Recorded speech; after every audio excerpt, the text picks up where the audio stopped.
الحمدللہ والصلاة والسلام علی رسول اللہ صلی اللہ علیہ وسلم وبعد۔ خواب کے اندر گندگی اور پخانہ دیکھنے کی تعبیر کیا ہے؟ اس کی مختلف صورتیں ہیں، اور جیسا کہ ہم بیان کرتے رہتے ہیں کہ ہر صورت میں خواب کی تعبیر بدل جاتی ہے۔ خواب کی کیفیت بدلنے سے کوئی ایک چیز آپ نے دیکھی ہے، اس کو اور طرح سے دیکھا ہے، اور طرح سے دیکھا ہے، تو اس کی تعبیر ساتھ ہی بدل جاتی ہے۔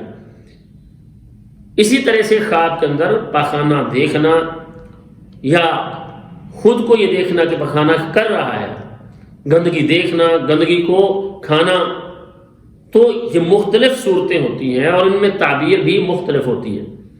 خواب کے اندر اگر کوئی گندگی کو دیکھتا ہے تو اس کی تعبیر یہ کی جاتی ہے کہ وہ مال حرام حاصل کرے گا، یعنی اسے مال حرام ملے گا۔ اور اگر کوئی دیکھتا ہے خواب کے اندر کہ اس نے گندگی کو کھایا ہے، اس کا مطلب یہ ہے کہ وہ مال حرام کھائے گا۔ اور اگر کوئی دیکھتا ہے خود کو کہ وہ گندگی کے اندر پھنسا ہوا ہے، نکلنا چاہتا ہے، نکل نہیں پا رہا، تو سب سے بڑی گندگی جادو کی ہے، اس گندگی کے اندر پھنسا ہوا ہے۔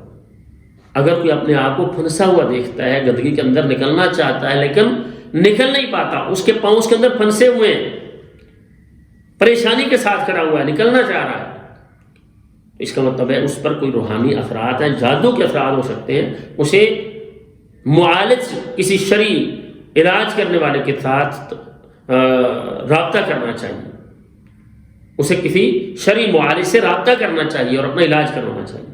خواب کے اندر پاخانہ دیکھنے کی تعبیر یہ ہے کہ خواب دیکھنے والا شخص مال جمع کرے گا اور کسی مکروہ عورت اس کو اپنے گھر میں لائے گا، یعنی کبھی عورت، بری عورت اس کو اپنے گھر میں لائے گا جو اپنے کردار میں اچھی نہیں ہوگی۔ اس سے مراد یہ ہے، کیونکہ خوبصورتی تو اللہ تعالیٰ کی طرف سے ہوتی ہے۔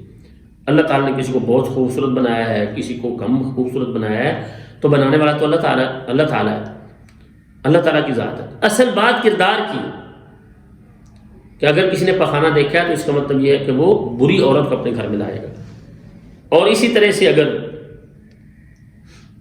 خواب کے اندر کوئی شخص دیکھتا ہے کہ وہ پخانہ کر رہا ہے، واش روم میں خود کو دیکھ رہا ہے، تو اس کا مطلب یہ ہے کہ وہ مال کو خرچ کرے گا، مال و دولت خرچ کرے گا۔ اور اگر کوئی دیکھتا ہے کہ وہ گندگی کے اندر، پخانے کے اندر بالخصوص گر گیا ہے پخانے کے اندر، تو اس کی تعبیر یہ ہوتی ہے کہ وہ مال حرام کے اندر گرے گا، حرام مال اس کے پاس آئے گا۔ تو اچھے خواب پر اللہ تعالیٰ کا شکر ادا کرنا چاہیے اور برے خواب پر اللہ تعالیٰ سے ہمیشہ پناہ طلب کرنی چاہیے۔ السلام علیکم ورحمۃ اللہ وبرکاتہ۔